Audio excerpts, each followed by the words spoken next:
안녕하십니까. 황태순 TV의 황태순입니다. 오늘도 나정주 원장, 파이터치 연구원 나정주 박사 모시고 그림으로 보는, 도표로 보는 한국 경제, 한국 사회의 실태 한번 짚어보겠습니다. 안녕하세요. 안녕하십니까. 오늘은 문재인 대통령 4주년 연설, 지난주 월요일 있었죠. 5월 10일. 예. 문재인 대통령 4주년 특별 연설 팩트 체크, 특히 성장, 특히 경제 파트에 있어서 팩트 체크하겠다 하셨는데 왜 그러셨어요? 이 뭐 다른 분야도 좀 말이 안 되는 곳도 있지만 특히 저는 이제 경제 전문가니까 경제 파트에서 이건 도저히 말이 안 된다. 그래서 이거는 좀 이제 점검해서 또 여러분들한테 소개를 좀 해줘야 되겠다, 이렇게 생각해서 이걸 주제를 가져왔습니다. 그래요. 지금 현재 시간이 이제 5월 지금 19일 이제 저녁 6시입니다. 지금 문재인 대통령이 신나게 지금 미국 간다고 비행기 타고 지금 뻥뻥 날아가고 지금 태평양 저 하늘 위에 떠 있을 텐데 그거 갖다 좋은 무슨 뭐 축하의 말씀 못 해주고 이렇게 뒤에서 디스하고 그러세요. 디스는 아니고 이거는 정말 좀 심각한 것 같습니다. 그래, 이제 하나하나 짚어주시죠. 뭐 문재인 대통령이 5월 10일 날 그 연설한 것 중에서 이제 경제 먼저 성장률 관련된 얘기를 했는데 OECD 국가 중에서 코로나 이전 수준의 경제를 가장 빠르게 회복하는 나라가 될 것이라고 누구도 상상하지 못했습니다. 그러나 우리는 보란 듯이 해냈습니다. 그러니까 OECD 국가 중에서 성장률이 1분기 성장률이 가장 빠르다는 얘기거든요. 예, 그건 뭐 지난번에도 한번 짚어주셨잖아요. 근데 그건 어느 정도 약간 사실이 전기 대비 뭐 1.6% 올랐는데 성적은 좋은 건 사실이잖아요. 그런데 이제 그 팩트가 진짜 가장 OECD 국가에 가장 빠르냐? 이게 이제 팩트를 확인해 봐야 되지 않습니까? 그렇죠. 대통령 말만 들어서 그럴 게 아니라. 그래서 그 다음에 우리 경제가 OECD 어느 나라보다 빠르게 이미 지난 1분기에 코로나 위기 전 수준을 회복했다고 국민 여러분께 보고드릴 수 있게 되어 매우 다행스럽게 생각합니다. 근데 이런 거는 진짜 이게 만약에 틀리다면 이 대국민한테 이거 팩트가 아닌 얘기를 한 거 아니지 않습니까? 그렇죠. 명백하게. 그래서 저는 이걸 한번 확인해 봤습니다. 어느 언론도 이것도 얘기를 안 하대요 또. 저도 찾아볼 줄 알았는데. 그래서 제가 OECD 통계에 2002 그게 이제 이게 시기별로 다 틀려집니다. 왜냐하면 그 OECD 성장률을 발표하는 나라가 그 시기별로 계속 날짜별로 틀려지거든요. 그래서 대통령이 그 발표한 5월 10일 날 한번 제가 다운받아갖고 봤습니다. 보니까 이렇게 돼 있습니다. 그러니까 1분기입니다. 올 1분기 이제 경제 성장률인데 경제 성장률은 제가 지난번에 말씀드린 대로 전기 대비해서 그러니까 지난 분기 대비해서 2020년 4분기 대비해서 2021년 1분기에 그 가격 효과를 제외한 실질 GDP 증가율을 갖다가 이제 1분기 경제 성장률이라고 합니다. 그래서 보니까 나라가 일단 이제 두 가지 팩트가 이제 좀 잘못됐습니다. 첫 번째는 이 데이터를 발표한 나라가 우리가 지금 37개 국가가 있는데 OECD 그 중에서 16개 국가만 그 5월 10일까지 발표를 한 겁니다. 1분기 경제 성장률을. 그러니까 정확히 얘기하면 저기 경제 성장률을 발표한 국가 중에 우리나라가 1위다. 일단 이렇게 얘기를 해야 되는데 또 정말 1인지도 또 살펴보니까 우리나라가 1위가 아니고 2위입니다. 뭐 1위냐 2위냐 잘한 건 사실이지 뭐. 근데 팩트가 그 대통령이 되게 중요한 사항 아닙니까? 그래서 일단은 과반이 아직 발표를 안 했다. 21개 국가가 미발표했고 발표한 16개 국가 중에 우리가 1위가 아니고 2위다. 1위는 리투아니아로서 1.8% 성장했다. 한국은 또 약간 뭐 뒤에 소수점에 약간 차이가 있지만 사실 한국, 캐나다, 미국이 거의 비슷해요. 그렇네요. 뒤에 반올림을 하면은. 그래서 엄밀히 얘기하면 우리는 2위다. 그러니까 좀 팩트가 안 틀린 거죠, 대통령이. 잘했다 뭐 이렇게 봐주면 되지 뭐. 아니 이렇게 얘기를 했어요. 우리나라가 1분기에 선두권에 있다. 근데 아직 뭐 발표를 한 과반이 아직 안 했, 반도 아직 안 했는데 발표한 16개국 중에 우리가 그래도 선두권에 있다. 이렇게 얘기를 했어야죠. 아니면 정확하게 2위였다. 이렇게 얘기했어야죠. 근데 국민들한테 호도하는 거 아닙니까?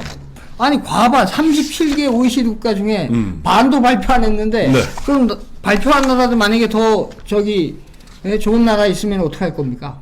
그때 가서는 그럼 그때는 이게 그때는 제가 몰라갖고 몰랐어요. 뭐 이렇게 하고 이거 웃기지 않습니까? 그러니까 국민을 완전히 지지를 관리하려고 지금 고도하는 거 아닙니까? 그래서 네. 발표한 국가 중에서도 네. 이거 1위가 아니다. 이거는 좀 명백히 좀 짚고 가야 될 것 같습니다. 그래요. 그 다음에 짚어주시죠. 다음에 이제 분배 관련 얘기입니다. 예, 예. 이거는 이제 더 황당합니다. 예, 예. 자, 어떤 내용이냐면 우리 정부는 네. 경제적 불평등 완화를 국가적 과제로 삼고 네. 출범 초기부터 네. 소득주도 성장과 포용 정책을 강력히 추진했습니다. 음. 시장의 충격을 염려하는 반대도 있었지만 네. 적어도 고용 안정망과 사회 안정망이 강화되고 네. 분배 지표가 여기 중요합니다. 분배 지표가 개선되는 등의 네. 긍정적 효과가 있었던 것은 분명합니다. 분배 지표가 개선됐대요.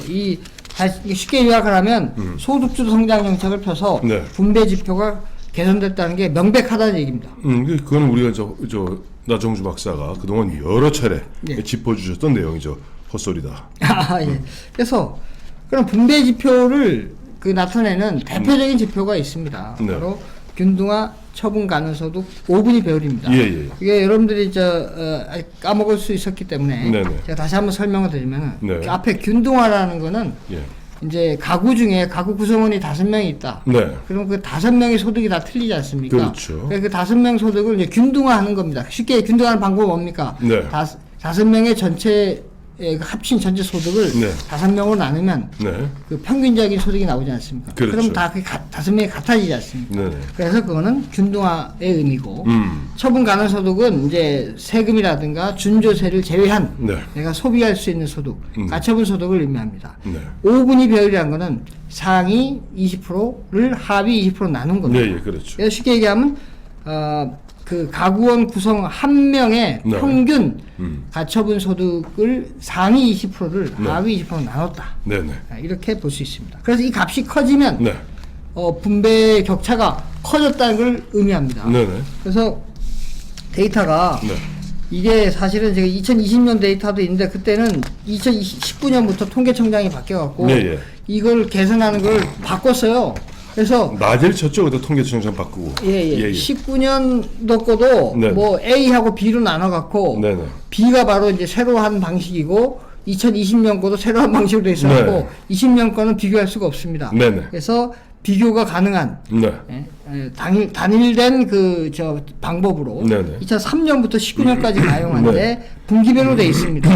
1분기에 가장 높았던 게 이제 2018년도 예. 5.99%로 네. 18년이 이제 소득주도 성장 정책을 가장 본격적으로 하는 시점이죠. 그렇죠. 최저임금을 16.4% 올린 시점입니다. 네. 네. 2분기에 가장 높았던 시점이 2019년 2분기네요. 예, 5.3입니다. 예. 그 다음에 18년도에는 가장 높았던 게 2007년하고 2018년도입니다. 2007년. 이거는 글로벌 금융위기 시점입니다. 지금 이 데이터는 글로벌 금융위기도 포함되어 있는데도 불구하고 예. 지금 소득주도 성장 정책을 폈던 시기가 가장 지금 분배가 악화된 걸로 나타나고 있습니다. 2007년에 글로벌 금융위기가 2008년인가요? 8년인데 이제 그 같은 이제 바로 직전이니까 예. 같이 봐야죠. 예. 그래서 3분기에도 네네. 가장 높았던 게 이제 18년도, 네네. 그다음에 뭐 아까 17년도 말씀드렸고, 네네. 4분기에 가장 높았던 것도 2018년도 그러네. 5.47입니다. 그러니까 2018년이 보니까 우리나라 그 균등 뭡니까?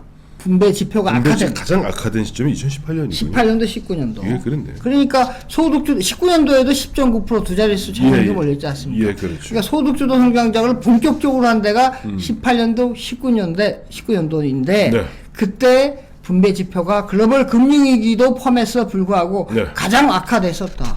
대통령이 이 지표를 아는지 모르겠습니다. 모르죠, 당연히. 몰라요, 대통령.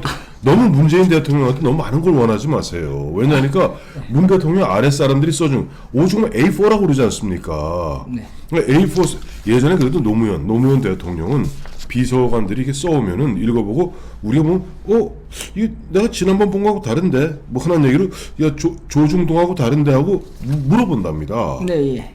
근데 이 아저씨는 지금 태평양 상공에 떠 있는 아저씨는 그냥 써주면 이렇게 읽는 거예요. 그냥 프롬프터 보고. 아니 그 읽는데 뭐 거기 뭐 지표가 좋아졌다는 거는 분명하다. 이 분명하다는 걸 어떻게 이렇게 할 수 있는지 저는. 아니 그거는 그렇게 쓰는 거는요. 그렇게 쓰는 건 밑에 사람들이 이른바 지록 위마하는 겁니다. 비서관들이 장난치는 거예요. 뭐 청와대 같은 경우 보면 뭐 그런 거 경제 담당 비서관도 이렇게 기본 자료 데이터를 놓치면 결국 연설 비서관이 쓰는 거거든요. 네. 연설 비서 그냥 쓰겠습니까? 평상시에 문재인 대통령의 말투 생각하고 버무려서 쓰는 것이기 때문에 네. 그렇게 그야말로 눈 가리고 아웅하는 겁니다. 제가 보니까 네. 이게 이제 두 가지 시점이 분배가 좀 뭐 언론에 좋아졌다는 시점이 두 번 있었거든요. 네. 한 번은 이제 그 장하성 씨가 이 그 분배 통계 중에 그 가계 중에 근로자 가구하고 비근로자 가구 나눠 갖고 근로자 가구만 떼 갖고 이 최저임금 근로자는 당연히 올라갈 거 아닙니까? 그렇죠. 그래서 좋아졌다. 그 지표할 때 하나 하고 한 번은 이제 18년도 비해서 19년도에 좋아진 점이 있었어요. 그래서 18년도에 비해서 좀 좋아졌다. 뭐 이렇게 해갖고 그거가 진짜 언론상에 어떻게 보면 좋아졌다고 나왔던 건데, 근데 그거는 뭐 전체적으로 다 놓고 봤을 때는 말도 안 되는 얘기고. 문재인 대통령 특히 있지 않습니까? 보고 싶은 것만 보고 듣고 싶은 것만 들으며 너희들 듣기 싫어서 내가 그냥 내 생각나는 대로 짓거린다 이겁니다. 네. 결론 내주시죠. 결론 뭐 하여튼 결론을 뭐 말씀드리면 OECD 국가 중 가장 빠르게 회복했고 분배 지표가 개선됐다는 것은 팩트 체크 결과 사실 무근이다. 가짜 뉴스네. 그러니까 가짜 뉴스 제조성이네 문재인 대통령. 그렇게 얘기하시죠. 그래요.